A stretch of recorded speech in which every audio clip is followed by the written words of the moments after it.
अस्सलाम वालेकुम। इलेक्शन 2020 अस्सलाम। पहुंचा, कैसे पहुंचा, किस तरह पहुंचा, आप सब देख रहे हैं, सब परेशान हैं। और परेशान क्यों ना हो, क्योंकि ट्रंप जाने का नाम नहीं ले रहे और उन्होंने आप जैसा कि ऐलान किया था कि मैं इस इलेक्शन को उस वक्त मानूंगा जब ये मैं विन होऊंगा। That I will totally accept the results of this great and historic presidential election if I win.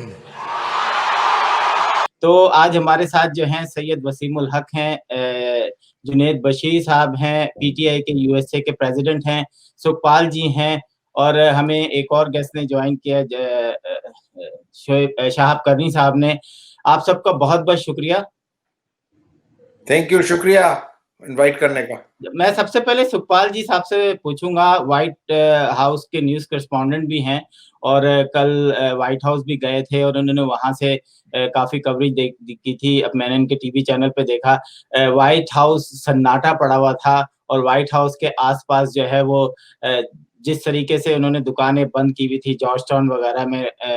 तो सुखपाल जी थोड़ा सा हमें बताएं कि आने वाले रिजल्ट में जब आप व्हाइट हाउस का टूर कर रहे थे, आप पिछले साल भी थे, उससे मतलब पिछले इलेक्शन में भी थे, उससे आपने क्या डिफरेंस देखा इस साल?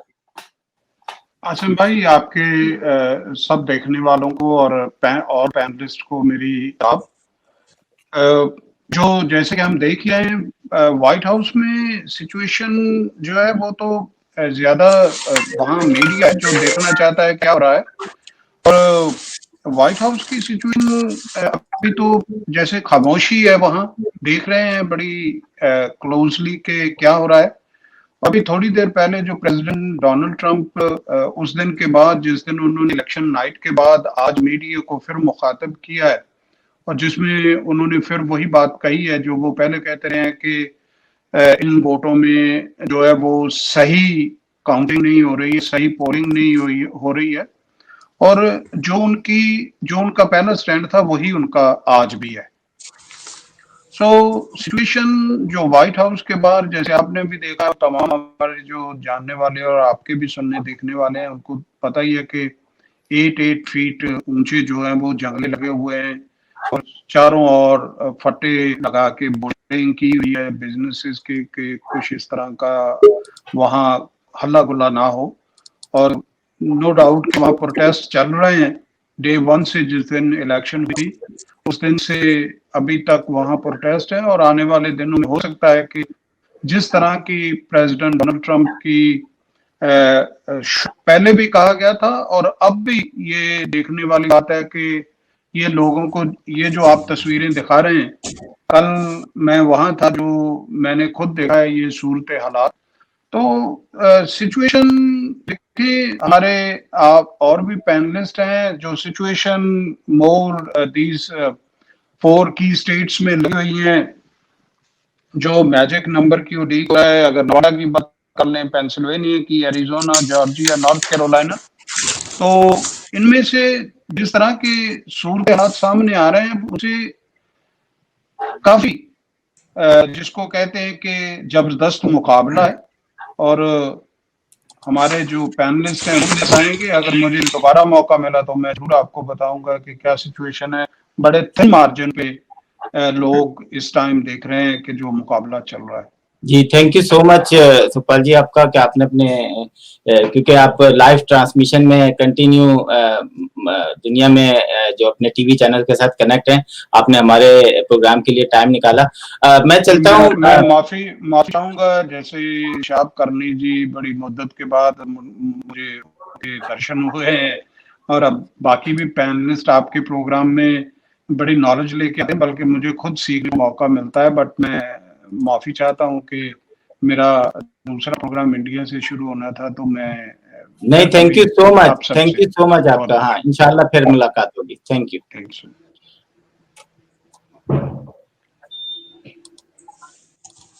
जी, अब चलते हैं हम। हमारे साथ जो हैं वो सैयद वसीमुल हक साहब हैं। डॉक्टर साहब वसीम, आप हमारे कंटिन्यू एनालिस्ट हैं प्रोग्राम के। आज जो है क्या देखते हैं, जो आपने पहले कहा था वो मुझे लगता है कि सारा कुछ सही होने जा रहा है, क्योंकि आपने कहा था कि इलेक्शन के रिजल्ट में देर होगी। तो अब मुझे बताएं कि थोड़ा-सा तज्ज़िया दें, जो अब तक आपने देखा है कि क्या आपका तज्ज़िया है, क्या हो रहा है, इस वक़्त कहाँ पहुँचे हैं? अस्सलाम वालेकुम एवरीबॉडी। कल से और आज अभी तक काफी इंटरेस्टिंग चेंजेस आए हैं, समझे। और वन ऑफ दी जो सबसे इम्पोर्टेंट चीज जो हुई ये है कि जो ट्रम्प की जो लीड थी ना, पेंसिल्वेनिया में, जॉर्जिया में, नॉर्थ कैरोलिना में, इवन एरिजोना में, हैज वो गायब हो गई है। जैसे कि जॉर्जिया में अभी जो मैंने अभी अभी देखा उसमें 49.4% और 49.4% दोनों इक्वल हो गए, जबकि पेंसिल्वेनिया में जब बैलेटिंग जिस दिन हुई ट्यूसडे की रात को, ट्रम्प जो था वो 300,000 वोट से जीत रहा था। अब जो है वो नेक टू नेक हो गए बिल्कुल। तो इसकी वजह ये हुई है कि ट्रम्प ने सबको, अपने सपोर्टर्स को बोला ये था कि भाई इलेक्शन के दिन जाके वोट देना।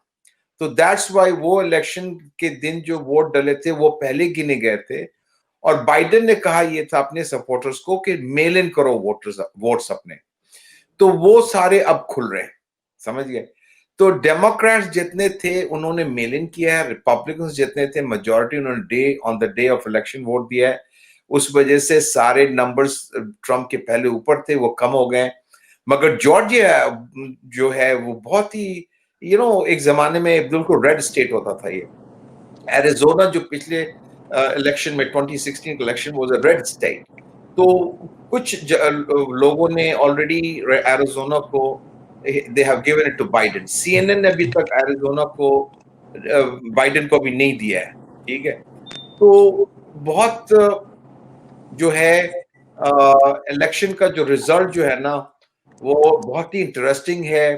एवरीबॉडी, हर कोई अपने सीट एज पे बैठा हुआ है, रेजर शार्प मार्जिन्स हैं बिल्कुल। तो जो भी होगा it is a very interesting, very different kind of election हो रहा है। इस तरह का कोई ऐसा इलेक्शन मुझे याद नहीं है अमेरिका में, मुझे 30 साल हो गए कि इस तरह से हुआ है। बाकी एक और भी बातें हैं, फिर आगे बात करेंगे। जी, बिल्कुल। नंबर्स जो है बहुत ही कहते हैं ना razor sharp edge and difference है दोनों में। बिल्कुल सही कहा आपने। मैं चलूँगा जुनैद बशीर साहब के पास, जो यूएसए के पीटीआई के, जो इस वक़्त पाकिस्तान की गवर्नमेंट है, इमरान खान पीटीआई, उनके यूएसए के प्रेसिडेंट हैं। और इलेक्शन तो पाकिस्तान के तो उन्होंने देख लिए हैं, लेकिन पाकिस्तान अमेरिकन पॉलिटिक्स में भी इनका काफ़ी हिस्सा है। ये काफ़ी वक़्तों से जो है अमेरिकन पॉलिटिक्स में काफ़ी दिलचस्पी लेते हैं, और ज़रूरी नहीं है कि इलेक्शन में भी लेते, मतलब इलेक्शन के दौरान ही नहीं बल्कि पूरे साल चलता रहता है। अभी जुनैद बशीर साहब, आप ये बताएं कि आपने इस इलेक्शन को अभी तक, पहले तो हम ये तज्जिया कर रहे थे कि कौन जीतेगा कौन नहीं जीतेगा, अब हमने जीतने की पोजीशन देखी कि जो बाइडेन जो है बहुत करीब हैं जीतने के अनाउंसमेंट के। लेकिन क्योंकि हम लोग जैसे पाकिस्तान में कहते हैं कि अभी इलेक्शन के नताइज जो हैं गैर हतमी हैं, तो अमेरिका के भी सारे नताइज गैर हतमी हैं। तो आप क्या समझते हैं कि ट्रम्प क्या अभी भी कोई चांस बाकी है या he is done? I think Trump का तो बिल्कुल कोई चांस नहीं है। जो आप देखें 11 अगर एरिजोना के उनको मिल जाते हैं, जो कि आज उनको मिल जाएंगे, काउंटिंग खत्म होगी तो फिर वो 264 पे आ जाते हैं। कई चैनल्स उसको ऑलरेडी रिपोर्ट भी कर रहे हैं। और फिर नेवाडा के 6 उनको मिल जाते हैं, दैट्स 270 राइट देयर। जो चीज सबसे जो शॉकिंग है डोनाल्ड ट्रम्प के लिए, वो पेंसिल्वेनिया के 20 इलेक्टोरल वोट्स हैं जो कि उनके हाथ से जाते नजर आ रहे हैं। इसी तरह जॉर्जिया भी जो है वो भी ब्लू होने जा रही है इस दफा। तो वो क्लिंटन के दौर में हुई थी, उसके बाद वो रिपब्लिकन ही रहे हैं थ्रू आउट, तो वो भी टर्न हो जाएगी स्टेट। तो डोनाल्ड ट्रम्प जो है लिटरली ये इलेक्शन हार चुके हैं। और जैसा कि वो पूरा थ्रू आउट द ईयर वो कहते रहे थे इलेक्शन से पहले कि वो इन रिजल्ट्स को नहीं मानेंगे, और आज उन्होंने एक बहुत बड़ी स्टेटमेंट दे दी है, टीवी पे आके वही किया कि वो चीट हुई है, रिजल्ट नहीं मानेंगे।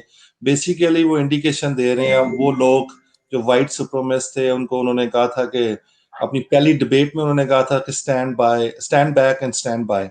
बेसिकली ये उनको ये इंडिया दे रहे हैं, ये इशारा दे रहे हैं कि वक्त आ गया आप लोगों के बाहर निकलने का, क्योंकि उन्होंने आज जब अपनी प्रेस कॉन्फ्रेंस की है तो यहीं से उन्होंने शुरू किया है कि ये फ्रॉड हुआ है और उनके साथ धोखा हुआ है।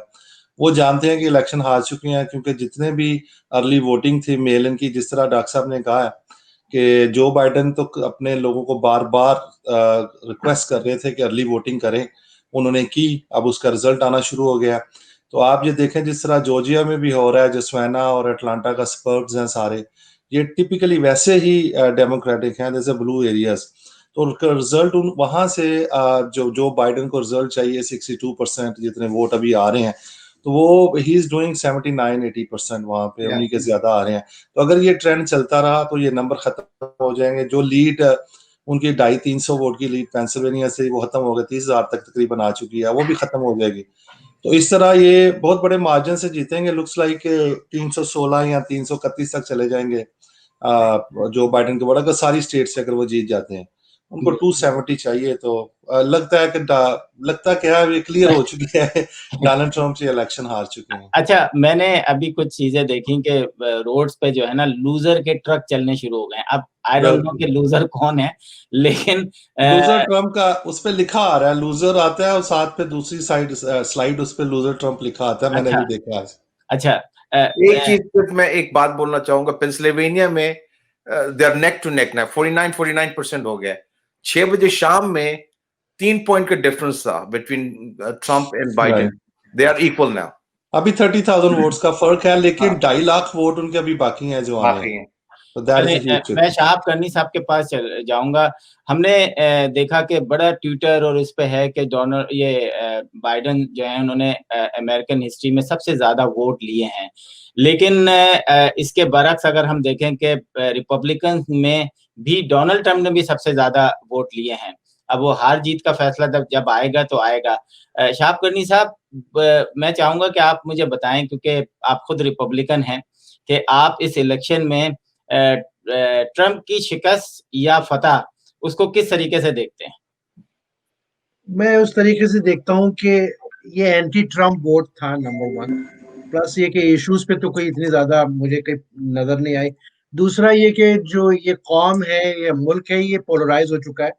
एक बेस जो है उनका वो वाइट जो है कि वही समझते हैं, वो डिफाइन करते हैं कि अमेरिका जो है वो सिर्फ गोरों के लिए बना या क्रिश्चियंस के लिए बना है, अदर देन दैट वो अमेरिकन नहीं है।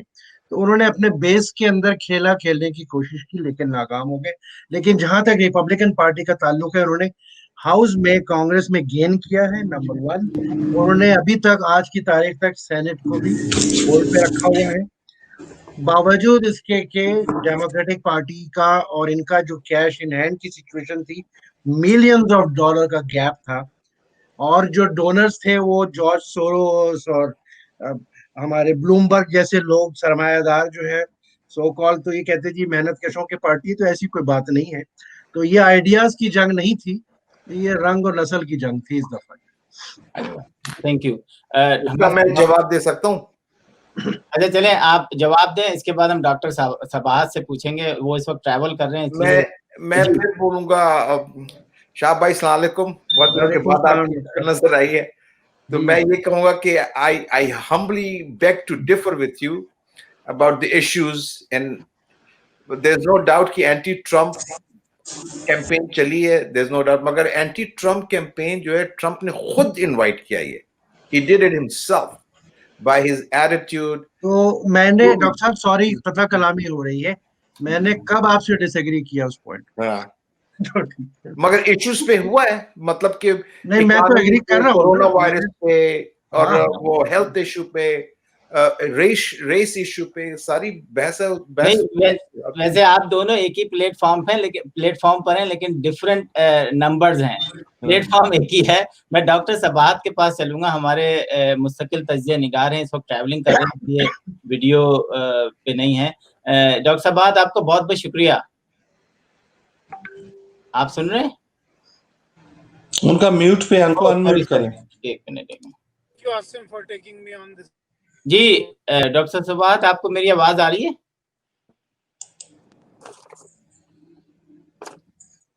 मेरा ख्याल है वो ट्रैवल कर रहे हैं, इसलिए थोड़ा सा डिस्टर्बिंग है।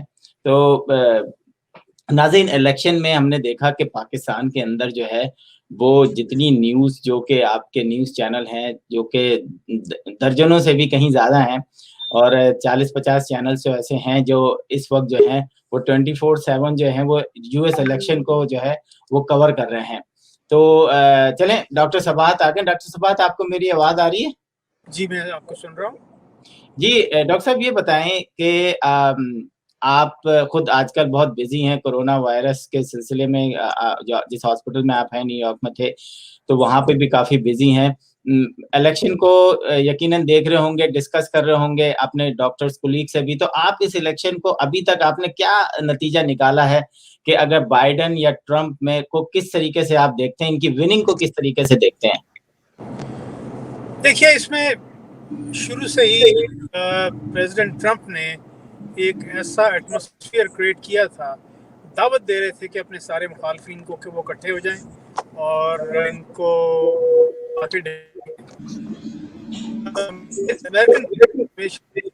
तहजीब के दायरे में रही है। इत्तफाक से इस दफ़ा ये उस दायरे से निकल के इल्ज़ाम तराशी और बजाय इसके कि बाकायदा जो हमारे मुल्क के मसाइल हैं उन पे बहस की जाए, ये किसी और तरफ इसको ले गए प्रेसिडेंट ट्रंप। और इसका नतीजा ये है कि हर किस्म के मकतबा फ़िक्र के लोग they join together to kick him out, and that is what is happening right now. We are watching the turnaround, and I guess Joe Biden will win with the landslide, which is writing on the wall now.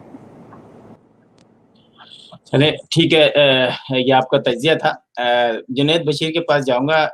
Junaid साहब, ये बताएं कि हमने देखा जब election शुरू हुए, corona virus में जो गलतियां ट्रंप ने की, वो इंटरनेशनली भी उसको बात की गई और कितने लोगों को फायर भी किया गया। आज जो हैं वो तमाम लोग जो हैं, आप क्या समझते हैं कि डोनाल्ड ट्रंप ने जो ब्लैक लाइव्स मैटर और कोरोना में क्या गलतियां की, जिसका नतीजा उसको उनको शायद वोट की शक्ल में भुगतना पड़ रहा है? देखिए, सबसे पहले आसिम, जो फरवरी में यहाँ पे रिपोर्ट्स आ गई थी कोरोना वायरस तेजी से फैल रहा है, चाइना में जो फर्स्ट केसेस वगैरह हो चुके थे, तो डोनाल्ड ट्रंप ने उसको डाउन प्ले किया और उन्होंने छुपाया अपनी आवाम से। अपनी जो उनकी कैबिनेट की मीटिंग्स भी वहां पे तो बात की, लेकिन आवाम से छुपाया और ये करने की कोशिश की कि आप पैनिक ना हो, कोरोना वायरस जो है is not a big deal, is not real, और प्रिकॉशंस नहीं लिए जो नेसेसरी लेने चाहिए थे 2-3 महीने तक। तो उसका नतीजा ये निकला कि कोरोना बहुत ज्यादा फैल गया,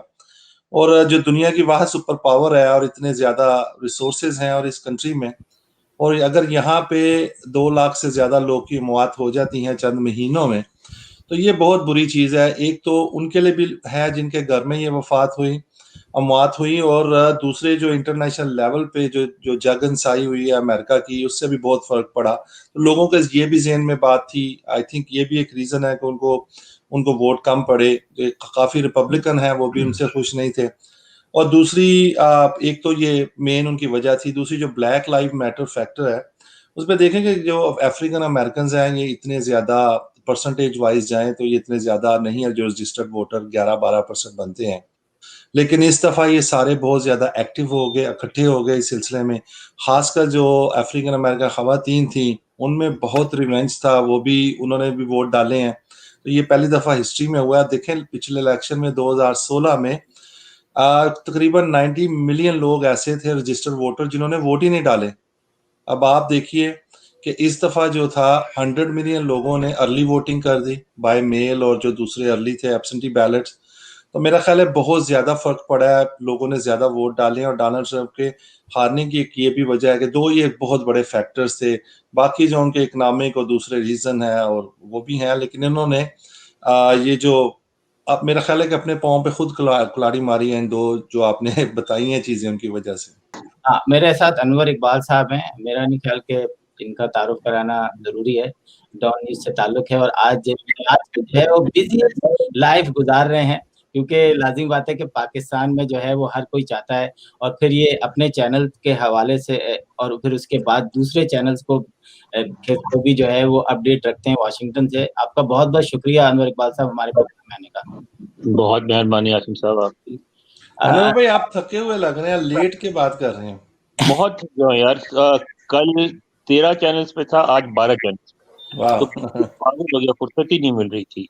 बिल्कुल, बिल्कुल, क्योंकि आपका तज़िया इम्पोर्टेंट इसलिए होता है क्योंकि आप पूरे साल एक्टिव रहते हैं, तो वो वो सब की लोगों की नजर में होती है ना, डॉन की वजह से। जी, मेरा कमाल नहीं है, डॉन का कमाल है। डॉन का कमाल है, बिल्कुल। वैसे तो हर जगह डॉन का ही कमाल होता है, लेकिन अनवर साहब आपने इतने तज़िये दिए, इतने क्लोज़ मॉनिटरिंग कर रहे हैं इलेक्शन को, आप इस हार और जीत का जो फैसला ना आना है, उस पे थोड़ा-सा तज़िया करें कि आखिर वो क्या वजूहात हैं और अगर कोई जीतेगा, तो उसके जो साइड इफ़ेक्ट्स होंगे ट्रम्प की सूरत में, वो किस तरह निकलेंगे? देखिए, इसमें 2-3 इश्यूज हैं जो हमारे लिए इम्पोर्टेंट हैं। पहले तो हम जरा इस इलेक्शन को थोड़ा-सा समझने की कोशिश करते हैं। इस इलेक्शन में हुआ क्या है?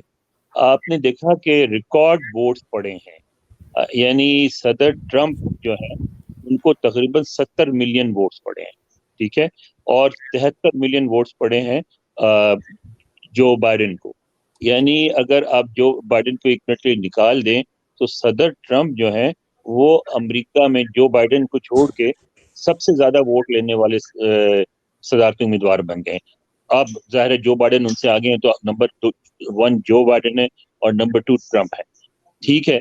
एक तो ये हुआ। दूसरी ये बात हो रही थी रंगदार लोगों की, बिल्कुल रंगदार लोग उनके खिलाफ हैं, लेकिन ये भी बड़ी इंटरेस्टिंग बात है कि इस इलेक्शन में सदर ट्रंप को रंगदार लोगों से जितने वोट मिले हैं, अफ्रीकन अमेरिकन, एशियन अमेरिकन वगैरह मिला के, वो अब तक किसी रिपब्लिकन प्रेसिडेंट को अमेरिकन हिस्ट्री में नहीं मिले। असल में हुआ ये कि 4 साल में सदर ट्रंप की पॉलिसीज रही हैं, उसकी वजह से इतनी पोलराइजेशन हुई है अमेरिकन सोसाइटी में कि वहाँ जो माशरा है, वो 2 हिस्सों में तक़सीम हो गया। एक ऐसी दरार जिसको पंजाबी में तरेड़ कहते हैं, वो ऐसी तरेड़ डाल दी है उन्होंने, ऐसी दरार डाल दी अमेरिकी माशरे में जिसको पाटना मुश्किल होगा और जिसके असरात आने वाले दिनों तक महसूस होंगे। आप ये देखें कि जो Donald Trump style of politics है और वो जो एलिमेंट उन्होंने अमेरिकन पॉलिटिक्स में दाखिल कर दिया है, वो नहीं जाएगा और सदर ट्रंप हार तो जाएंगे लगता है, लेकिन हारने के बावजूद भी अमेरिकन पॉलिटिक्स में एक फैक्टर रहेंगे। तो वो जो मुनाफरत पैदा हुई है एक दूसरे में, वो जो है ना, वो बहुत ही खतरनाक चीज़ है और उसकी वजह से इतनी बड़ी तादाद में वोट पड़े हैं। हुआ क्या कि जब हिलरी क्लिंटन का इलेक्शन हुआ था, उस इलेक्शन में आपको याद होगा कि बर्नी सैंडर्स के जो सपोर्टर्स थे, जो लिबरल अमेरिकन थे, जो लेफ्ट लीनिंग थे, उन्होंने वोट नहीं डाला था कि उनको लगा ये था कि डेमोक्रेटिक पार्टी की इस्टेब्लिशमेंट ने जानबूझ के हिलरी क्लिंटन को रोका है और हिलरी क्लिंटन को प्रमोट किया है और बर्नी सैंडर्स को रोका है। लेकिन आपको याद होगा उसके चंद दिन बाद ही वाशिंगटन में बहुत बड़ी प्रोटेस्ट रैली हुई थी, इसमें कहते हैं 1.5 मिलियन लोग शरीक हुए थे और उसमें मैं था और खुर्रम शहजाद थे और वॉइस ऑफ अमेरिका के कुछ लोग थे। हम लोग उनसे इंटरव्यू कर रहे थे, तो वो सारे लोग पछता रहे थे, ज़्यादातर ये कह रहे थे कि हमने बड़ी गलती की कि हमने जाके वोट नहीं डाला और इस दफ़ा वो सारे लोग वोट डालने आए क्योंकि उनको ये खतरा था कि सदर ट्रंप अगर दोबारा मुंतखब हो गए, तो वो जो कुछ उन्होंने 4 साल में किया है, अब आगे बहुत सारी चीज़ें ऐसी हैं जो वो नहीं कर सके, ये सोच के कि अगर वो ज़्यादा एक्सट्रीम इक़दामात लेंगे तो उनको शायद अगला टर्म ना मिल सके, तो वो सारी चीज़ें करेंगे। ऑलरेडी 4 साल में जो राइट विंग की तरफ टिल्ट है अमेरिका का, वो इतना वाज़ा हो गया था कि अमेरिका को रिकॉग्नाइज़ करना मुश्किल हो रहा था। यानी जो वो लोग हैं जो अमेरिका को एक प्रोग्रेसिव लिबरल सोसाइटी समझ के आते हैं और जो हम यहाँ पैदा हुए हैं, पले हैं, बड़े हैं, वो भी उस अमेरिका को उस अमेरिका से नहीं पाते थे जिसमें वो पैदा हुए थे। तो इस पोलराइजेशन की वजह से दोनों तरफ एहसास था। जो राइट विंग के लोग थे, वो ये समझते थे कि यही मौका है, अगर सदर ट्रंप को 4 साल और मिल गए, तो वो अमेरिका को उस तरह का कर देंगे जिस तरह वो चाहते हैं और जो लेफ्ट विंग के लोग जो हैं, उसको रोकना चाहते थे। तो मैं ये समझता हूँ कि जो इंतखाबात थे, वो ट्रंप अगेंस्ट बाइडेन नहीं थे, बल्कि ट्रंप अगेंस्ट ट्रंप थे। ट्रंप बमुकाबला ट्रंप, यानी एक नेगेटिव ट्रंप और एक पॉजिटिव ट्रंप, और उसमें जो उनका नेगेटिव इमेज था, लगता है वो भारी रहा और उसकी वजह से वो इस वक्त पीछे जा रहे हैं वोटिंग में। मैं आपको इकबाल साहब, आपका बहुत जबरदस्त तजिया था और आपने दोनों लोगों को जो है वो ट्रम्प अगेंस्ट ट्रम्प की जो बात की वो बिल्कुल सही लग रही है। तारिक खान साहब ने हमें ज्वाइन किया ह्यूस्टन टेक्सास से। तारिक साहब, आपका बहुत बहुत शुक्रिया। Sir thank you so much, thanks for having me. Anwar Iqbal मतलब जो कि डान से भी उनका ताल्लुक है और वाशिंगटन के भी डान है, तो उन्होंने तो सब कुछ तो कह दिया अल्हम्दुलिल्लाह। I think I agree with Anwar भाई। और मतलब I like to just hear from your new guest, you know. So मैं तो नहीं, अनवर भाई हमारे साथ हमेशा से रहे हैं, बिजी रहते हैं तो लाजिम बात है टाइमिंग मैच नहीं करते। तारिक साहब, आप बताएं आपके पास क्या अपडेट्स हैं? सर कुछ भी अपडेट नहीं है, मतलब 200 आपको पता ही है कि उसमें क्या कहते हैं, हर चीज सामने नजर ही आ रही है। जो बाइडेन जो है वो अहेड हैं, एज टाइम गोज बाय उनको उनके वोट बढ़ ही रहे हैं। नवेदा में भी उनको क्या कहते हैं हासिल है अपना lead. At the same token अगर आप देखें तो उसमें जॉर्जिया में भी उनको लीड हासिल है। तो एविडेंटली तो लगता यही है कि जो Biden will pull through may be by tomorrow और by Monday, but again it's a very tough call. It's too close to call. That's what they say. अभी कुछ कह नहीं सकते, लेकिन let's wait and see. ये तो अब वक्त ही बताएगा कि वोट की काउंटिंग जारी है। हो सकता है, मैंने आपसे कहा था कि हो सकता है कि you know Trump versus Trump, we may end up in the court also, you know. So Trump साहब ने अपने तमाम ऑप्शंस ओपन रखे हैं, तो more likely we will end up in the court, looks like. बिल्कुल, thank you so wrong. Thank you. नहीं, सही कहा आपने। हमारे साथ राव कामरान साहब ने भी जो है वो हमारे साथ जुड़ गए हैं। राव साहब, आपका बहुत बहुत शुक्रिया। Mahendra, thank you so much. Asim भाई, आपने इस काबिल समझा, हमें अपने शो में बुलाया, थैंक यू सो मच। नहीं, ऐसी कोई बात नहीं है सर। आप जो है वो पाकिस्तान का पॉजिटिव इमेज है, पाक पैक से आपका ताल्लुक है और आप जो है वो पाकिस्तान के हवाले से अमेरिका में पाकिस्तान का नाम रोशन करते हैं। और यकीनन इलेक्शन के सिलसिले में भी आपकी हमें जो भी टॉक शोज में और दूसरी जगहों पे हम देखते हैं, आप अपने अपने व्यूज देते हैं। आज हमारे प्रोग्राम की जीनत बने, ये बताएं कि आप क्या कहते हैं ट्रम्प और जो बाइडेन के आपस में जो क्लैश है वो कहां पर जाके खत्म होगा? देखिए जी, ये क्लैश इंशाल्लाह कल तक खत्म हो जाएगा, क्योंकि अभी तक हो ये रहा है कि ट्रम्प साहब जो है अभी तक डिनाइल में है। उनको ये लग रहा है, जो कैलकुलेशंस हैं, कि वो आसपास वोट होंगे दोनों के 269 to 270। तो उनका ये ख्याल है कि इस चीज़ को उठा के रखा जाए। तो उम्मीद की जा रही है कि बाइडेन के वोट 290 तक चले जाएंगे। जब इतना वास्ट मार्जिन होगा तो मेरा ख्याल है कि ट्रम्प और ट्रम्प के साथ ज़ाहिर है जीओपी जो है वो थोड़ी सी उनको अकल देगी कि किसी ऐसी चीज़ में जाने की ज़रूरत नहीं है। और अभी भी आप देख रहे हैं, अभी आप CNBC पे आपने देखा है जो प्रोग्राम, उसके अलावा आपने देखा कोर्ट्स ने किस तरह उनकी जो भी अपील्स हैं उनको रिजेक्ट कर दिया है। तो ये आस्ता आस्ता जो है ये चीज़ें ये ठीक हो जाएंगी। अच्छा, थैंक यू, बहुत बहुत शुक्रिया आपका। मैं आऊँगा सैयद वसीमुल हक साहब के पास कि आपने वसीम भाई काफ़ी रिसर्च भी किया आज के किस शहर में किस कहाँ पर क्या हो रहा है, तो थोड़ा सा हमें अभी राइट नाउ अपडेट करेंगे कि क्या सूरत हाल है टोटल वोटिंग। अगर तुम एक सेकंड इजाजत दो तो 1 सेकंड मेरा क्या मैं बहुत दफा सुनता ही हूँ कि ट्रम्प एंड एंटी ट्रम्प बाकी, मगर मैं नहीं एक्सेप्ट करता हूँ इस इशू। आई थिंक अमेरिका में इश्यूज जो है बहुत इंपॉर्टेंट होते हैं इलेक्शंस में। एक गैलप पोल आया था कि ट्रम्प और बाइडेन में कि वोटर से ये पूछा गया, तो व्हाट तुम्हारे लिए इंपॉर्टेंट क्या चीज है, इश्यूज है या पर्सनालिटी है? ठीक है। अमेजिंगली रिपब्लिकन्स ने बोला कि issues are more important than the personality of the candidate. और जो बाइडेन के जो सपोर्टर्स थे उन्होंने कहा कि भाई issues are also important, but 56% Biden के सपोर्टर और 36% बोला कि character is also very important. तो ये जो ट्रम्प अगेंस्ट ट्रम्प की जो बात होती है बार बार, I don't accept that at all. इस मुल्क में इतने इश्यूज हैं, इतने इंपॉर्टेंट इश्यूज हैं। मसला ये है, मैं तुमको बताऊं कि ट्रम्प के साथ दो प्रॉब्लम, एक तो नेशनल प्रॉब्लम, एक इंटरनेशनल प्रॉब्लम है। United States has always been कि भाई वर्ल्ड लीडर है, नंबर 1 सुपर पावर है। अब आप सुपर पावर नहीं हो सकते हैं या इंटरनेशनल लीडर नहीं हो सकते हैं जिस मुल्क का लीडर जो है वो नेशनलिस्ट है, ठीक है। ट्रम्प कहता है कि first America, everything is America first, but अगर आपने ये बोला तो आप वर्ल्ड के सीन में you can not play the role of leadership. अगर तुम कहते हो कि भाई तुम देखो सूडान, यूनाइटेड अरब एमिरेट्स और कुछ और अरब, ये कुछ और दूसरे कंट्रीज ने इजराइल के साथ डिप्लोमेटिक रिलेशंस कर लिए हैं, they showed their leadership. I think this was based on all personal relationship between the leaders. जितने भी कंट्रीज ने अमेरिका इजराइल के साथ डिप्लोमेटिक रिलेशंस किए, उस किसी कंट्री में भी डेमोक्रेसी नहीं है, ठीक है।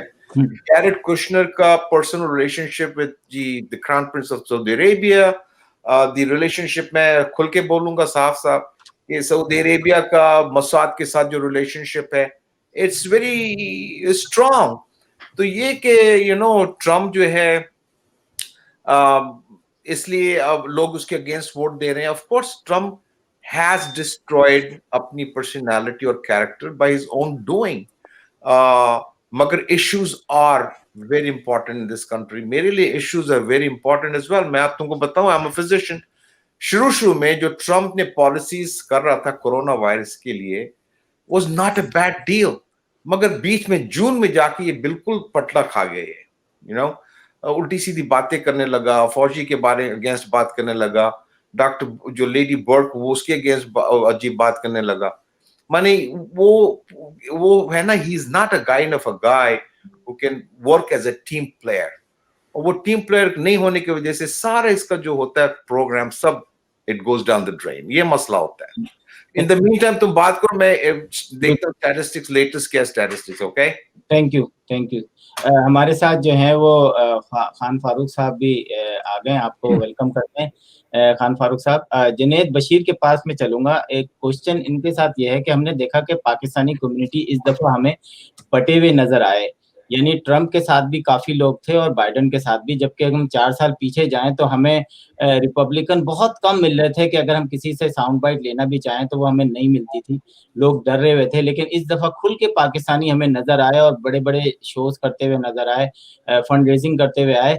तो जुनैद बशीर साहब, ऐसा क्या हुआ कि डोनाल्ड ट्रम्प जो है वो पाकिस्तानियों के अंदर भी जो है वो इतनी जगह बना पाए कि वो खुल के सामने आए? आसिम, बहुत ज्यादा पाकिस्तानी नहीं थे, गिने चुने थे, आप उंगलियों पे गिन सकते हैं। एक तो हमारे बड़े अजीज दोस्त हैं साजिद आरट साहब, जिन्होंने मुस्लिम फॉर ट्रम्प जो बनाई है मूवमेंट ऑर्गेनाइजेशन है, उनके साथ चंद दोस्त थे, उनको सपोर्ट कर रहे थे एज ए फ्रेंड। फिर मेरे न्यूयॉर्क में चंद दोस्त थे, तो मुझे देख के ये हंसी भी आ रही थी कि ये न्यूयॉर्क में जो दोस्त थे चंद, उनमें से वो सिटीजन भी नहीं थे। तो मैंने उनसे पूछा, यार आप ट्रम्प के बैनर बना के लगा रहे हो, आपका तो वोट ही नहीं है।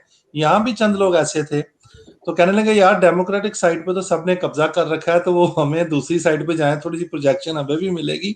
लिटरली मेरा एक दोस्त कहता है जी सुबह से 4 इंटरव्यू हो चुके हैं ट्रम्प की वजह से, लेकिन अपने पास उसके पास सिटीजनशिप ही नहीं है, ग्रीन कार्ड है अभी। तो ये चीजें हुई हैं। हाँ, ट्रम्प के चंद वोटर मैं समझता हूँ पाकिस्तानी ऐसे थे क्योंकि बिजनेसमैन है, वो ये समझते हैं कि ट्रम्प जो है वो बिजनेसमैन को ब्रेक मिलेंगे, टैक्स रिलीफ मिलते हैं उनकी वजह से।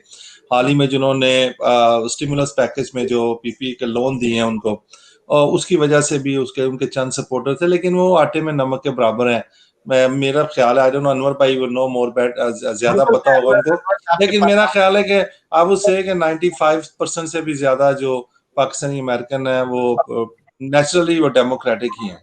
जी अनवर साहब, आप भी इस सवाल का जवाब, क्या आपने फील किया कि इस दफा कुछ पाकिस्तानी शायद खुल के सामने आए हैं और रिपब्लिकन को ओपन जो है बिल्कुल आसिम आए हैं, और जैसे जैसे वक्त गुजरेगा पार्टिसिपेशन बढ़ती जाएगी। आप देख लें, मैं 80s में जब इंग्लैंड में पढ़ता था तो वहाँ यही था कि पाकिस्तानी ब्रिटिश पॉलिटिक्स से बहुत दूर रहते थे और ज्यादातर पीपल्स पार्टी और ज़िया उल हक और इन चीजों में पार्टिसिपेट करते थे। लेकिन अब आप देखें इस वक्त वहाँ वो छाए हुए हैं ब्रिटिश पॉलिटिक्स में। तो यहाँ भी जैसे जैसे वक्त गुजरता जाएगा, रूट्स बनते जाएंगी, लोग लोकल पॉलिटिक्स में इन्वॉल्व होंगे और खुल के बात करेंगे।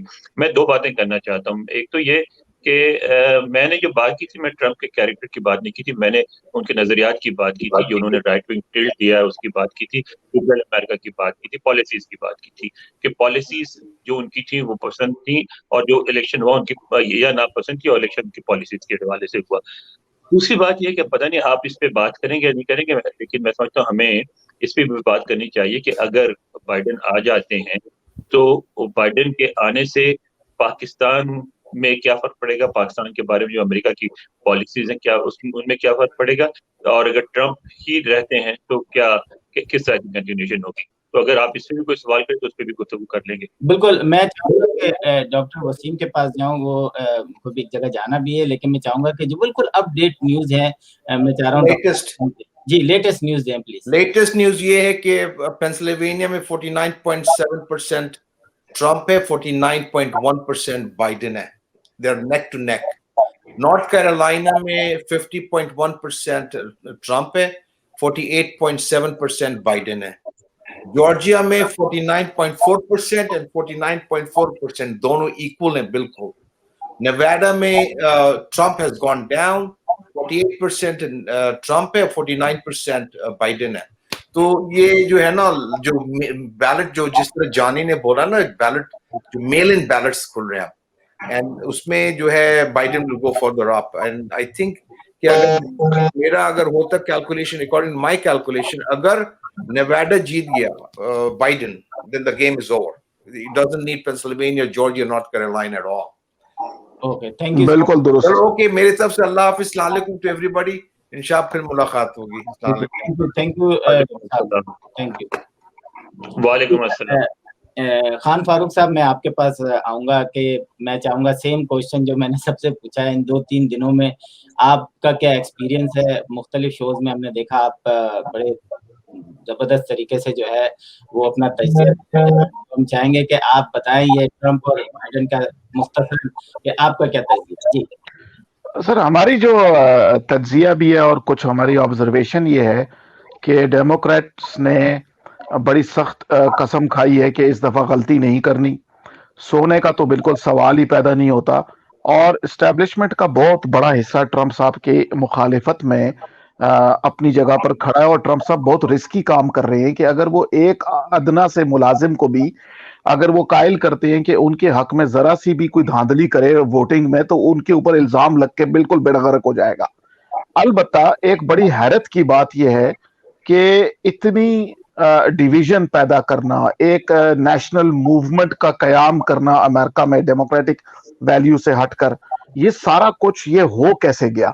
और अब इसके नतीजे में एस्टेब्लिशमेंट की जो कैंडिडेट है जो बाइडेन साहब, ये वापस आकर के इसको कैसे रिक्लेम करेंगे, इस सारे डिवीजन को।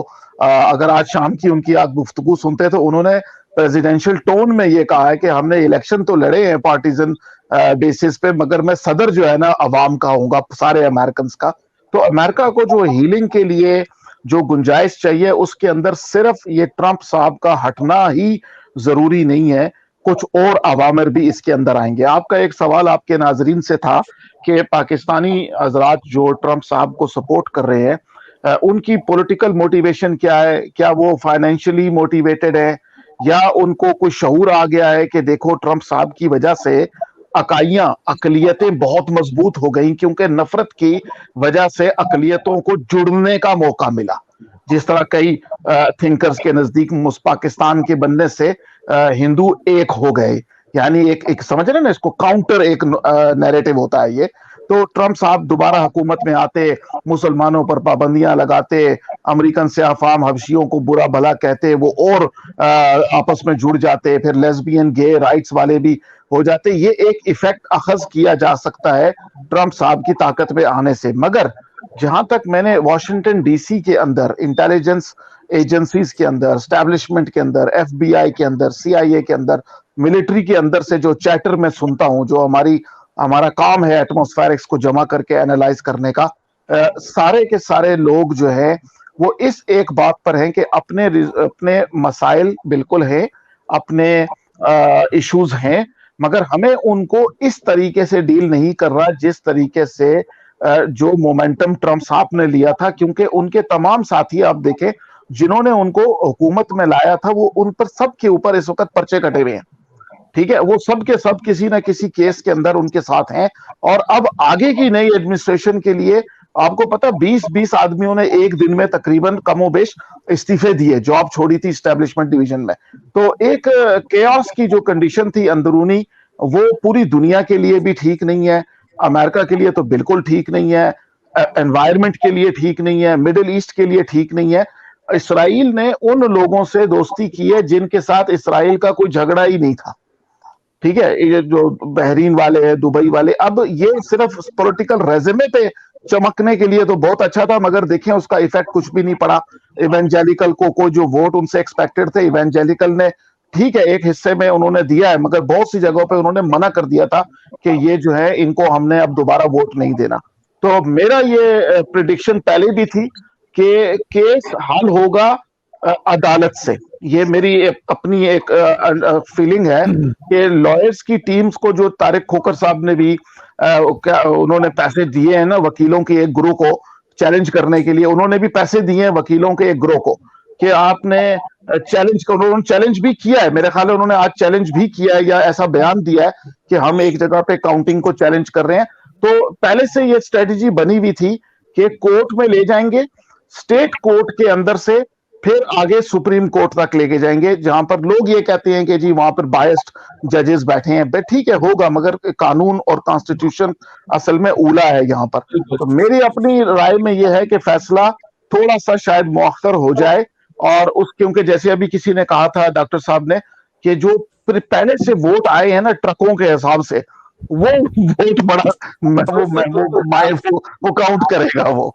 ये बात बिल्कुल आपने सही बोली। ये मिलियंस ऑफ वोट जो हैं वो वोट काउंट होने में यकीनन टाइम लगेगा। हम अनवर इकबाल के पास जाने से पहले जो है राव अनवर साहब के पास एक क्वेश्चन लेके चलता है कि power of transfer, Rao Anwar साहब आप कैसा देखते हैं कि अमेरिकन हिस्ट्री में कोई तब्दीली आएगी या आराम से हो जाएगा?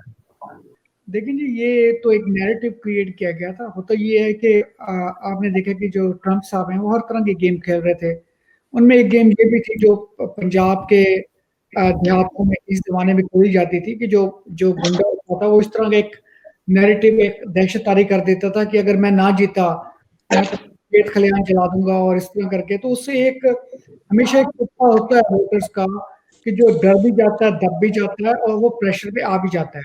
तो ये मेरा ख्याल है कि उनका इस तरह का एक नैरेटिव देने का मतलब ये था कि मैं तो जा नहीं रहा हूँ।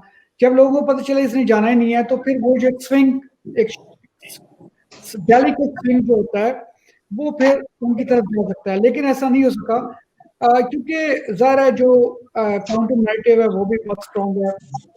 तो इस वजह से ये सिर्फ बातें ही हैं। तो आप देखेंगे जब बाइडेन जीतेगा तो Trump businessman, I don't think he will create first. मुझे लगता है कि वो बड़े बस बातें करेंगे, लोगों की थोड़ा बहुत उठाएंगे और जज्बाती करेंगे, उसके बाद आराम से चले जाएंगे। थैंक यू अनवर इकबाल साहब। मैं क्वेश्चन थोड़ा सा इसी तरह का है कि आपने इलेक्शन बहुत सारे देखे, अभी एक मैं फुटेज चला रहा हूँ, इसमें आप देख रहे हैं कि 8 फीट के जंगले जो हैं वो व्हाइट हाउस के चारों तरफ लगे हैं। दुकानें जो हैं वो जो आसपास जॉर्ज टाउन या दूसरी जगहों पे वो इस तरह बंद कर दी गई हैं वक्ती तौर पर।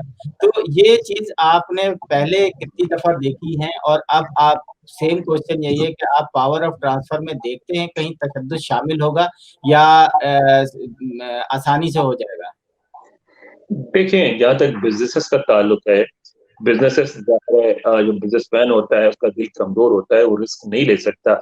हमारे आपके लिए सिर्फ एक ये गुफ्तगू है, लेकिन अगर किसी की दुकान है डाउनटाउन में, उसकी दुकान पे हमला हो जाए, उसको आग लगा दी, तो उसके लिए एक जिंदगी और मौत का मसला है।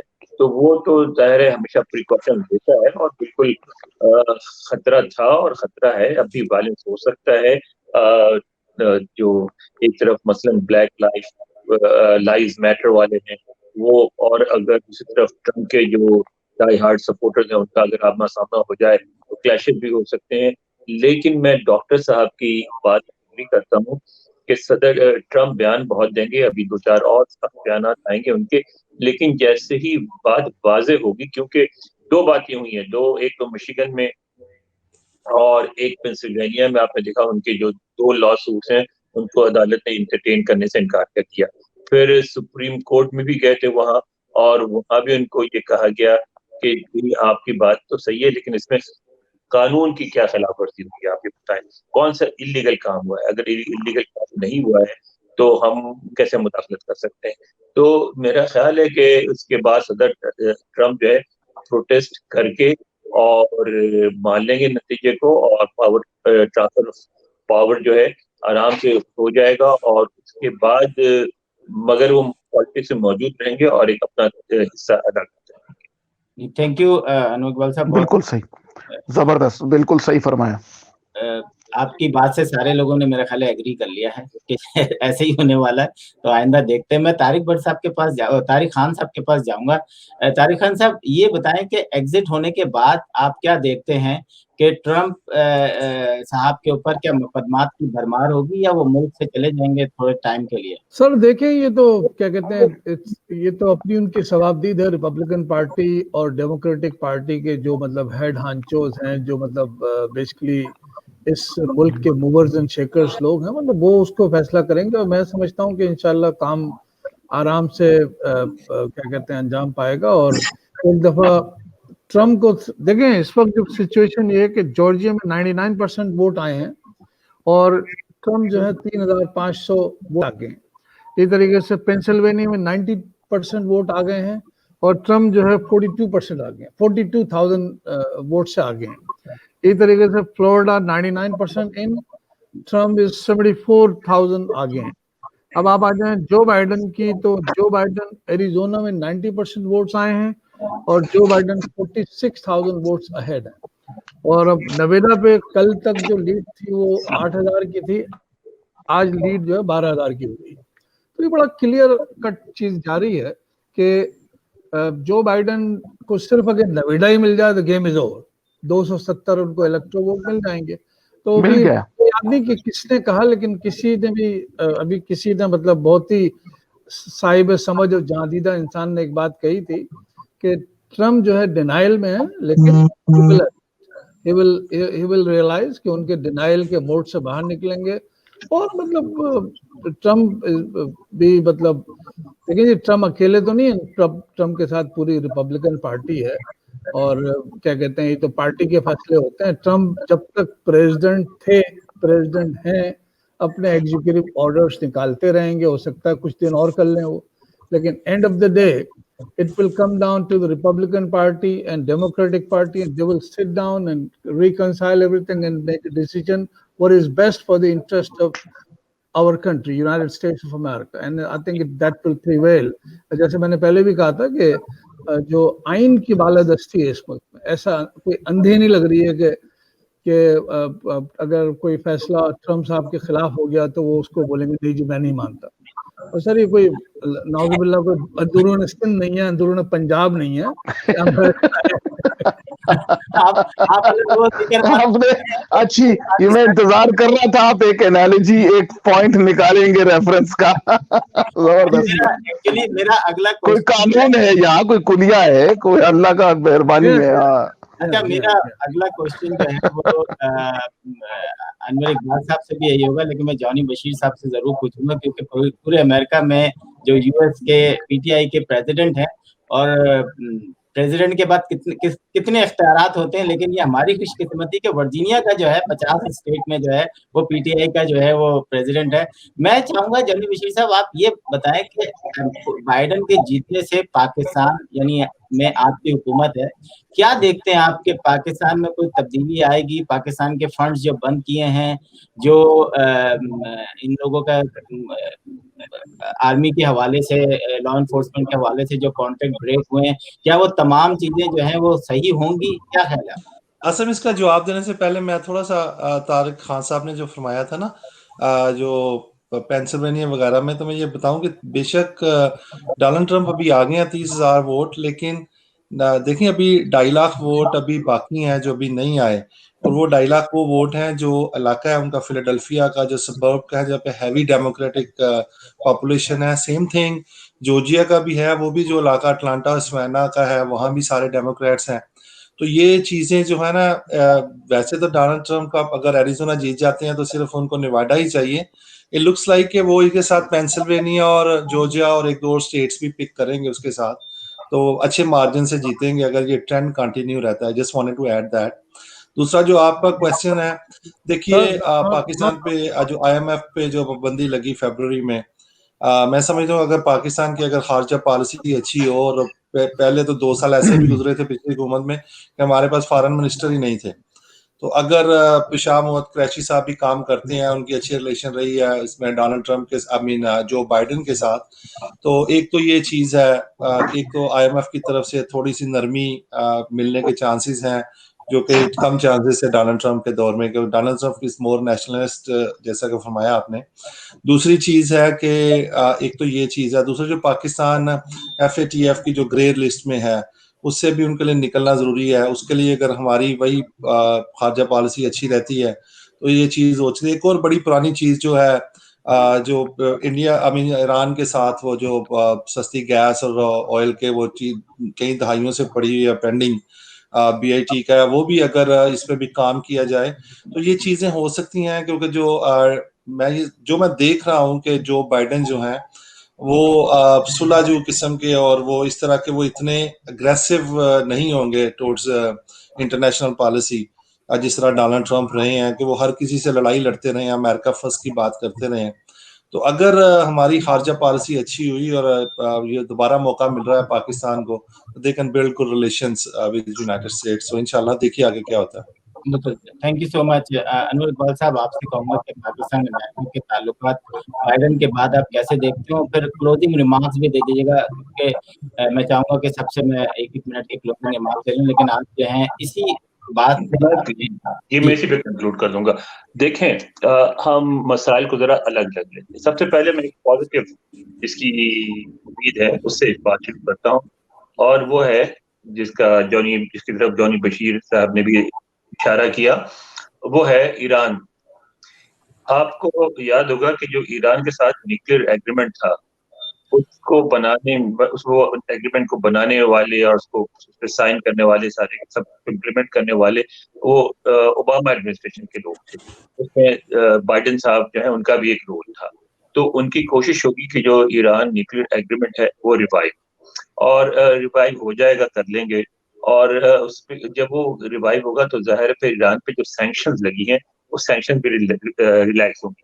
जब सैंक्शन रिलैक्स होंगी तो ईरान की इकॉनमी बेहतर होगी। ईरान की इकॉनमी बेहतर होगी तो पाकिस्तान और ईरान के तजारती ताल्लुकात पे भी उसका पॉजिटिव असर पड़ेगा। लेकिन डाउन द रोड, फौरी तौर पे नहीं, 2 साल बाद ये भी जो पाबंदी लगी हुई है कि दूसरे ममालिक ईरान के जो खासतौर पे तेल और गैस के बिजनेस में ना इन्वेस्टमेंट कर सकते हैं, ना इन्वेस्टमेंट ले सकते हैं, वो पाबंदी भी खत्म होगी। और उसके बाद एक जो गैस पाइपलाइन जो हम चाहते हैं जिसकी वजह से हमें सस्ती गैस मिल जाएगी, उसके होने का इम्कान है। अब दूसरा जो अहम पहलू है वो है अफगानिस्तान। अफगानिस्तान के हवाले से यह है कि मैं ये समझता हूँ कि अगर सदर ट्रंप कंटिन्यू भी करते तो भी वो ऐलान अपनी जगह है। इलेक्शन के लिए उन्होंने ऐलान किया था कि फौरी तौर पर क्रिसमस तक फौजें बुला लेंगे, और वो चाहते थे कि जाते जाते अफगानिस्तान से निकलने का काम करके जाएं। लेकिन वो इतना आसान नहीं था, क्योंकि पेंटागन यहाँ अमेरिका में होता है कि जिस महकमे की जो फील्ड होती है वहां उसकी बात चलती है, और पेंटागन फौरी इनखला के खिलाफ था। तो उनसे भी फौरी इनखला मुमकिन नहीं था, मगर सदर बाइडेन जो है वो फौरी इनखला की बात नहीं करेंगे, वो ज्यादा अरसे तक रुक के बीच बातचीत करके एक पुरअमन रास्ता निकालेंगे। निकलना तो है अमेरिका ने अफगानिस्तान से, लेकिन इतनी जल्दी नहीं। और अगर निकले या ना निकले, दोनों सूरतों में अफगानिस्तान में उनको अमन की जरूरत है, और अमन रखने में जो एक कलीदी किरदार है वो है पाकिस्तान का। ये इन्होंने करके देख दिया। इंडिया से बड़ी कोशिश की कि इंडिया अपनी फौजें भेजे, इंडिया से नहीं भेजा। चीन की उन्होंने बड़ा कुछ कहा, चीन इन्वॉल्व नहीं हुआ। तो अफगानिस्तान में अमन के लिए पाकिस्तान का जो इन्फ्लुएंस है तालिबान पे अफगान महाजरीन के जरिए, वो इस इन्फ्लुएंस को बाइडेन भी इस्तेमाल करना चाहेंगे, लेकिन उस हद तक तो ताल्लुकात बेहतर रहेंगे पाकिस्तान और उनके। अब जो हमारा सबसे बड़ा मसला है वो है भारत। भारत के साथ जो अमेरिका के ताल्लुकात हैं, उसका ताल्लुक बराह रास्त भारत से नहीं है, चीन से है। चीन अमेरिका स्टेटस है, उसको जो थ्रेट आता है वो चीन की तरफ से आता है कि सब चीन नंबर 2 इकोनॉमी है। चीन ने 2020 के बाद ये फैसला किया हुआ है कि वो फिर फॉरेन पॉलिसी इश्यूज में भी अपना जो है प्रोफाइल ऊंचा करेंगे, और उसमें जाहिर है अमेरिका का प्रॉफिट होता है। तो उसको कंटेन करने के लिए जो उनको नेचुरल नजर आता है वो इंडिया नजर आता है। अव्वल इसलिए कि वो एक बड़ा मुल्क है जो चीन के मुकाबले ठहर सकता है। दूसरा यह है कि चीन और इंडिया के ताल्लुकात खराब हैं। पाकिस्तान और चीन के ताल्लुकात ऐसे हैं कि अमेरिकियों को ये पता है कि कुछ भी हो जाए पाकिस्तान चीन के खिलाफ नहीं जाएगा, और क्योंकि उनको चीन के खिलाफ इंडिया की जरूरत है, तो अमेरिका में कोई भी एडमिनिस्ट्रेशन हो, चाहे बाइडेन की हो या ट्रंप की, वो भारत को नाराज नहीं करेगी। अलबत्ता ये होगा कि बाइडेन एडमिनिस्ट्रेशन जो है वो ह्यूमन राइट्स इश्यूज पे, कश्मीर में अगर ह्यूमन राइट्स की वायलेशन होगी उस पर बोलेगी, लेकिन कश्मीर की तस्दीक कराने में क्योंकि भारत की खुली पॉलिसी है कि यह सिर्फ पाकिस्तान और इंडिया का दो तरफा मामला है इसमें, और बल्कि कश्मीर जो हमारा मामला है, हम किसी से बातचीत नहीं करें। मेरा नहीं ख्याल कि बाइडेन भी इंडिया को बातचीत पे मजबूर कर सकेंगे। कि हमें इस बात को तस्लीम करना पड़ेगा कि भारत के साथ अभी अमेरिका के ताल्लुकात बड़े अरसे तक खुशगवार रहेंगे। हाँ, एक बात और होगी कि जो पाकिस्तान के अंदर ह्यूमन राइट्स इश्यूज हैं उस पर भी इनके बयान आएंगे। आपने इमदाद की, तो फौजी इमदाद की रिजर्व बहाली का कोई तो नहीं आता। अलबत्ता जो माशी इमदाद है या छोटे मोटे जो प्रोजेक्ट होती है USAID वगैरह की, उसमें कुछ इन्वेस्टमेंट हो सकती है, लेकिन वो कोई बड़ी काबिल इन्वेस्टमेंट नहीं है।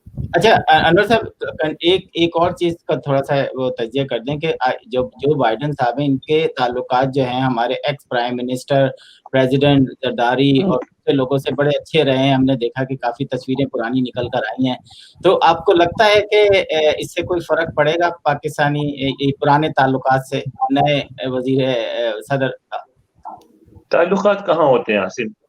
ये तो मुलाकातें होती हैं मुल्कों के सरबराहों के दरमियान, सियासी मुलाकातें होती हैं। ताल्लुकात जो वो होते हैं जो ज़ाती होते हैं, जिसमें आप अपने बेटी की शादी में किसी को बुलाएं या अपने पोते की सालगिरह में बुलाएं।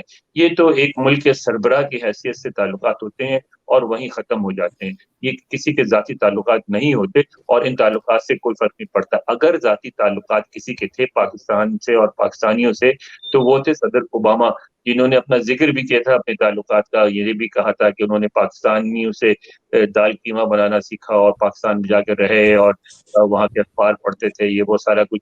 लेकिन आपने देखा कि उनकी पॉलिसी में उनके ज़ाती ताल्लुकात का कोई फर्क नहीं पड़ा था ताल्लुकात से। तो ज़ाती ताल्लुकात ये नहीं होते, ये ताल्लुकात होते हैं दो मुल्कों के सरबराह के दरमियान। देखें, इंटरनेशनल रिलेशन में एक चीज पढ़ाई जाती है जो बिल्कुल एक क्लीशे की सूरत इख्तियार करी है, लेकिन हकीकत है वो ये है कि कौमों के दरमियान ताल्लुकात नहीं होते, सिर्फ मफादात होते हैं। बिल्कुल। मैं चाहूंगा कि खान फारूक साहब आप अपने फाइनल थॉट्स जो है वो। जी, मैं इसमें बस इतना इजाफा करूंगा कि एक प्रोग्राम पर ये पूछा गया कि वाइस प्रेसिडेंट की जो चॉइस है जो बाइडेन साहब की, उसके बारे में आपकी क्या राय है? तो मैंने कहा देखें, इनका नाम है कमाला हैरिस। तो कमाला जो है बेसिकली एक इंडियन नाम है, मगर लोगों को नहीं पता कि इनका लास्ट नेम अरब है, हारिस। तो बंदा कहता है oh my God, I never thought like that. अलबत्ता जो पॉलिसी आएगी पाकिस्तान के हवाले से, वो कैरी लूगर बिल की रोशनी में उसको स्टडी करना बहुत जरूरी है। बाइडेन साहब पाकिस्तान को जैसे कि जानी भाई ने कहा कि बिल्कुल वो उनको IMF में रिलीज देंगे। अलबत्ता एक कंडीशन ये होगी कि ये पैसा जो हम दे रहे हैं ये आप कहाँ खर्च करोगे। उसके लिए जो सॉफ्टवेयर है इंटरनेशनल बैंकिंग का, पाकिस्तान की स्टेट बैंक अगर उसके साथ कोऑपरेट करेगी तो उसके बाद मैं ये समझता हूँ कि ये शायद कुछ फायदा इसमें थोड़ी से हमें हो जाएगा कि अगर हमने ट्रांसपेरेंसी रखी कि हमें जो पैसे मिले कि वो वाकई सड़कों पर लगे, एजुकेशन पे लगे, हेल्थ पे लगे, या वो कोई प्रॉक्सी वॉर लड़ने के लिए इस्तेमाल हुए। तो ये ट्रांसपेरेंसी अगर हमारी इस्टेब्लिशमेंट ने और हमारी मिलिट्री ने और हमारी सिविलियन गवर्नमेंट ने इसकी कोई शर्त मंजूर कर ली तो बहुत ही अच्छा होगा। और अगर ये नहीं हुई तो इनका ये होता है कि ये चंदा देते हैं मगर ये देखते हैं कि ये लगता कहाँ है। तो लिहाजा वो कैरी लूगर की जो कुछ शर्तें हैं अगर वो कोई आदमी रिव्यू कर ले या आप प्रोग्राम रखें तो उसमें मैं आइडेंटिफाई भी कर दूंगा कि कैसे ये होगा। इस पे यकीनन हम एक प्रोग्राम करेंगे। डॉक्टर राव कामरान साहब से मैं चाहूंगा कि अपने क्लोजिंग रिमार्क्स जो हैं वो इस प्रोग्राम के प्लीज। देखें, election is over but political activism is not over. हम ये ठीक है, हम जा रहे हैं पाकिस्तान के नुमाइंदगान पे आते हैं, लेकिन देखें पाकिस्तान की सियासत अलग सियासत है। जब हम यहाँ आ गए हैं तो हम पाकिस्तान को छोड़ कर आ गए हैं। ठीक है, हम पाकिस्तान करते हैं, हम खुद ज़ाती तौर पे मैं अब मेरी अपनी 501c3 भी है, अपना के साथ भी है और बहुत सारे काम करते हैं, लेकिन जब बात सियासत की आती है तो ये सियासत अब हमने इस मुल्क में रहना है, हमारे बच्चों ने इसी मुल्क में बड़े होना है, तो we have to engage them. हमें सारी की सारी सियासत जो है अभी इस वक्त यहाँ करनी है। ये इलेक्शन खत्म हो गया है, 2 साल के बाद, बल्कि अगले साल ही आप देखेंगे हमारे तो कांग्रेस, जो कि हमारी पाक पैक ने 40 कांग्रेशनल रेसेस को एंडोर्स किया है और अल्हम्दुलिल्लाह सारे इनकम्बेंट जीते हैं। आप यकीन नहीं करेंगे कि 2 वीक के बाद लीजा मकलेन का हम फंड रेजर कर रहे हैं, क्योंकि कांग्रेशनल रेस तो ऐसे ही शुरू हो जाती है, एक खत्म होती है अगली शुरू हो जाती है। तो हमें ये है कि हमें ये अपनी नई नस्ल को ज़्यादा से ज़्यादा इसके अंदर लेके आना है और हमें उनको ग्रास रूट पे लेके आना है। जैसे हम अपने बच्चों को बताते हैं कि तुमने डॉक्टर बनना है, तुमने अटर्नी बनना है, ऐसे ही हमारा कोई ना कोई बच्चा, हम घर में से एक बच्चे की ये होनी चाहिए इंटेंशन कि वो पॉलिटिक्स में आएगा।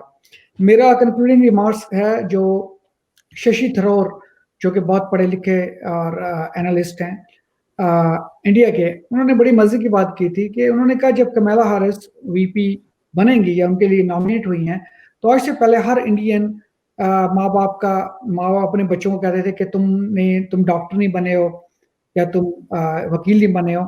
अब वो कहेंगे देखो कमाला कहाँ पहुंच गई और तुम तो मेयर तक नहीं बने हो। तो इसका मतलब ये है कि अब उनके अंदर एक नई चीज, एक नई डेवलपमेंट होगी और वो इसी ट्रेंड को फॉलो करते आगे जाएंगे। और हमने अगर इस ट्रेंड को फॉलो ना किया तो 20 साल के बाद आप ये देखेंगे कि हम तो किसी पॉलिसी में हमारा नामो निशान ही नहीं होगा और most likely there will be Indian president. Thank you. Tariq Khan sahab, मैं चाहूंगा क्लोजिंग रिमार्क्स।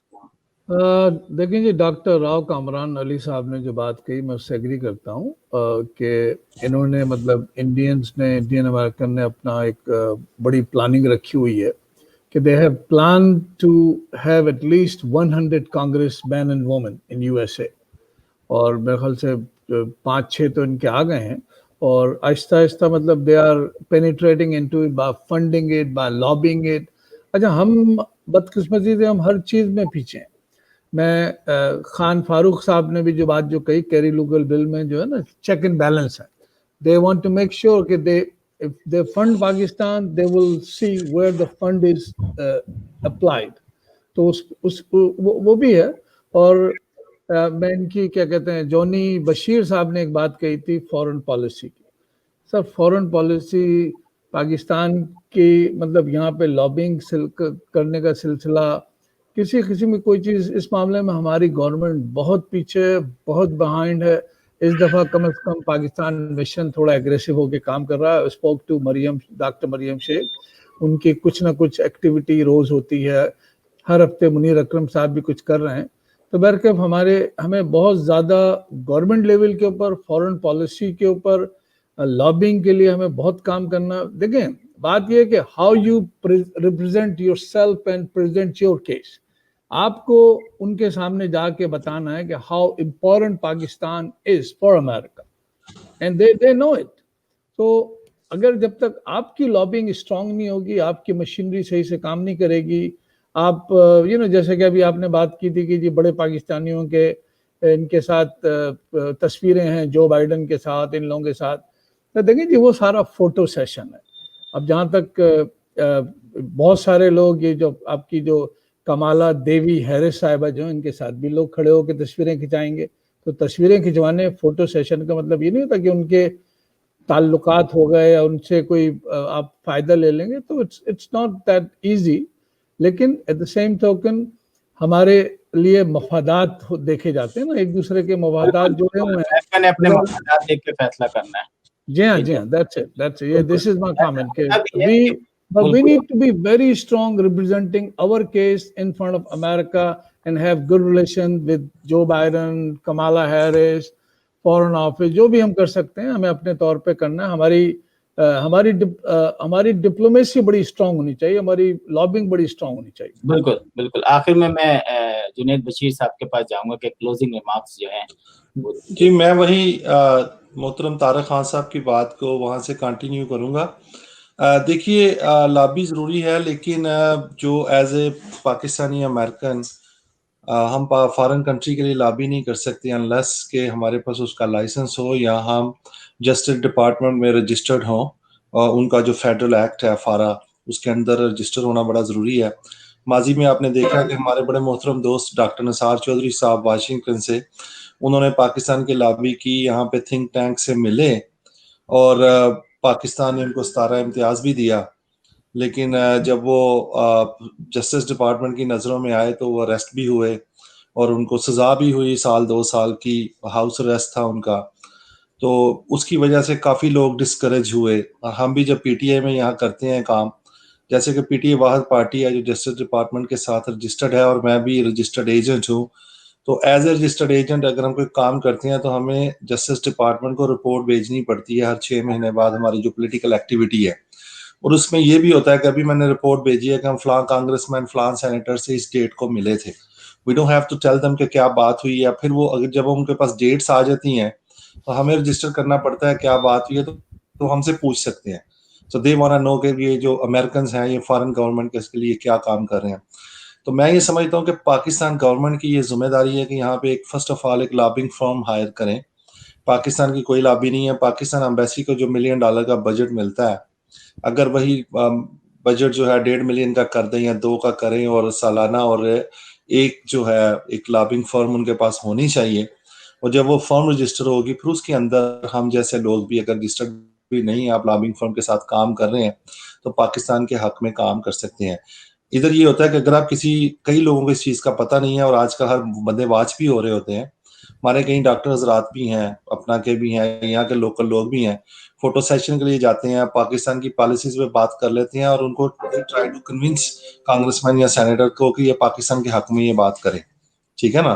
तो ये इस बेसिकली अगर आप रजिस्टर्ड नहीं है तो इस अरेस्टेबल क्राइम ये फारा के नज़दीक जस्टिस डिपार्टमेंट के, तो मैं ये समझता हूँ कि ये पाकिस्तान गवर्नमेंट की जिम्मेदारी है कि लॉबिंग फर्म यहाँ पे हो और बंदों को बाकायदा हायर करें, और जो पाकिस्तानी उसके लिए काम करते हैं उनको जस्टिस डिपार्टमेंट में रजिस्टर होना चाहिए, और रजिस्टर होने से उस बंदे की प्रोटेक्शन होती है, उसका नुकसान नहीं होता, वो कोई हरास नहीं करते, कुछ नहीं करते, पर उनको पता होता है कि ये बंदे लीगली पाकिस्तान के लिए काम कर सकते हैं। तो एट द एंड मैं कहूँगा कि नई गवर्नमेंट आ रही है, अगर we need to lobby for Pakistan and we need to emphasize that, मैं अपने जो आप इतने बड़े बड़े लोग यहाँ पे बैठे हुए उनसे रिक्वेस्ट करूंगा इस बारे में लिखें, पाकिस्तान गवर्नमेंट को यहाँ पे लॉबी करने की जरूरत है, क्योंकि इंडिया की लॉबी बड़ी जबरदस्त है, और भी बड़े कंट्रीज हैं उनकी लॉबी बड़ी अच्छी है, और पाकिस्तान की जो है बिल्कुल जीरो के बराबर है, तो इसलिए काम करने की इस पे जरूरत है। बिल्कुल, बहुत अच्छा आज का प्रोग्राम था, मुख्तलिफ मौज़ूआत पे बात हुई, और जहाँ तक जुनैद बशीर साहब लॉबिंग के हवाले से जहाँ तक मुझे पता है कि पाकिस्तान ने इमरान खान के आने के बाद कोई लॉबिंग कंपनी हायर तो की है, लेकिन शायद मुझे लगता है कि वो सिर्फ एम्बेसडर की प्रमोशन या पाकिस्तान के और अमेरिका के जो मुलाकातों का सिलसिला, वहाँ तक सिर्फ लॉबिंग कंपनी हायर की उन्होंने। लेकिन आपका कहना बिल्कुल सही है कि उनको लॉबिंग के बगैर यहाँ पर अब कुछ होता नहीं है। इंडिया हो या दूसरे ममालिक हों, सबने यहाँ पे बड़ी-बड़ी लॉबिंग कंपनीज़ हायर की हैं। मिलियंस ऑफ डॉलर्स जो हैं उनको दिए जाते हैं इसी काम के कि वो रिलेशंस अच्छे करें, मुलाकातों का सिलसिला रखें और अपनी बात जो है वो ऊपर तक पहुँचाएँ। तो बिल्कुल हमारी दुआ होगी कि बल्कि हम कोशिश करेंगे कि हम अपने इस प्रोग्राम में जो है एम्बेसडर आसिम तारिक खान साहब के पास क्वेश्चन है, वो हाथ मैं उठा सर माफी चाहूंगा आसिम भाई, आपको 2 मिनट के लिए रोकूंगा। मैं अपना जुनैद बशीर साहब जो कि पीटीआई के सदर मोहतरम भी हैं और ये कह रहे हैं कि आप लोग लिखें, तो सर जुनैद बशीर भाई, आपकी तो माशाल्लाह अपनी पीटीआई की गवर्नमेंट है और अगर आपकी कोई नहीं सुन रहा और तो हमारी नहीं, मैं जा रहा हूँ जी, मैं पाकिस्तान जा रहा हूँ, तो इंशाल्लाह that's the message I am conveying. तो ये हमने पहले, जैसे आसम ने कहा, जब खान साहब इधर भी आए थे तो उनसे ये बात हुई थी, तो उन्होंने किया भी था, लेकिन हम देख रहे हैं कि वो बात कहाँ तक पहुंची है, उसके बारे में थोड़ा सा we will look into it. एक चीज मैं आपसे और ऐड करूंगा, अगर आपकी मुलाकात हो पाकिस्तान जाके, पाकिस्तान इंफॉर्मेशन डिवीजन या कोई भी जो भी इदारे हैं, तो उनसे ये कहें जी आप पाकिस्तान के लिए लॉबिंग फर्म हायर करें। पाकिस्तानी अमेरिकन मीडिया जो पाकिस्तान में मौजूद है उनको भी यूटिलाइज कर सकते हैं, उनकी भी हेल्प ली जा सकती है। तो अभी तक इस किस्म की कोई भी उनको मतलब सजेशन बहुत दिए गए हैं, उनसे बातें भी की गई हैं। एक दफ़ा मेरी मुलाकात हुई थी अपने जो शाह महमूद कुरैशी साहब से, तो मैंने जब कहा तो उन्होंने कहा जी मेरा जो असिस्टेंट है आप इससे बात कर लें, वो पहले भी फॉरेन मिनिस्टर थे, तो उन्होंने मेरा नाम नंबर लिया, ईमेल लिया, मैंने उनको ईमेल किया, बट नथिंग नेवर हैपन। तो सर पाकिस्तान के लोगों को सिंसियर होना चाहिए। पाकिस्तान के, अगर पाकिस्तान के फॉरेन मिनिस्टर का ये हाल होगा तो सर आप किससे क्या एक्सपेक्ट करेंगे। तो हमें कैरेक्टर बिल्डिंग की ज़रूरत है कि हमें अपनी जिम्मेदारियों का एहसास होना चाहिए कि हमें बहैसियत फॉरेन मिनिस्टर या मिनिस्ट्री ऑफ फॉरेन अफेयर्स या पाकिस्तानी चारों consulate, Pakistan embassy, mission of Pakistan plus lobbying firm, they all need to work together. और मतलब ऑफ कोर्स हम लोग चीज़ों को इन्फ्लुएंस कर सकते हैं, लेकिन हम लॉबिंग तो नहीं कर सकते। We are not registered agent, that's all. Thank you so much आप लोगों का। काफ़ी लंबा प्रोग्राम हो गया, मुझे उम्मीद नहीं थी कि क्योंकि सब लोग जो हैं वो बिजी हैं, वर्किंग डे है। आप लोगों का बहुत बहुत शुक्रिया। नाज़रीन, अभी इलेक्शन ख़त्म नहीं हुए हैं, इसलिए हमारा प्रोग्राम भी चलता रहेगा और कल हम जो है अपना 24वां प्रोग्राम जो है, जो इलेक्शन के दिनों में हम कंटिन्यू प्रोग्राम रखेंगे और इसमें हमने अमेरिका में रहने वाले मुख्तलिफ स्टेट्स में पाकिस्तानियों को उनको मौका दिया कि वो आएँ और बताएं कि पाकिस्तान का इलेक्शन उनके इलाके में, उनके शहर में, उनकी स्टेट में किस तरह हो रहा है। तो आप सबका बहुत बहुत शुक्रिया। कल तक के लिए